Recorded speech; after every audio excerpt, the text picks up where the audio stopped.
নমস্কার বন্ধুরা, আমার এই ছোট্ট ইউটিউব চ্যানেলে সকলকে জানাই স্বাগত।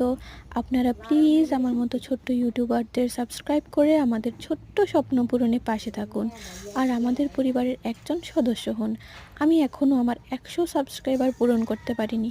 আচ্ছা, আজকের এই যে রেসিপি, এটা একটা খুবই সহজ সন্ধ্যার খাবার। যারা এই মুড়ি খেতে পছন্দ করেন না, তারাও যদি এইভাবে একবার চিনি দিয়ে এই মুড়ি ভাজা খান, তাহলে দেখবেন এটি আপনারও একটি পছন্দের জলখাবার হয়ে যাবে। তার সাথে ছোট্ট বাচ্চা যদি বাড়িতে থাকে, আপনারা যদি এইভাবে বাচ্চাদেরকে মুড়ি ভেজে দিন, বাইরের ফাস্টফুড জাতীয় খাবার না দিয়ে, তৈলাক্ত খাবার না দিয়ে, অল্প পরিমাণ তেল দিয়ে যদি মুড়ি ভেজে বাচ্চাদেরকে দিন, তাহলে দেখবেন বাচ্চাদেরও এটি খুব পছন্দের খাবার হয়ে উঠবে। আমাকে কমেন্টে জানাতে ভুলবেন না কিন্তু খেয়েছেন কিনা। আর আমার ছোট্ট চ্যানেলের সাবস্ক্রাইব করে পরিবারের একজন সদস্য হতে ভুলবেন না কিন্তু। ধন্যবাদ।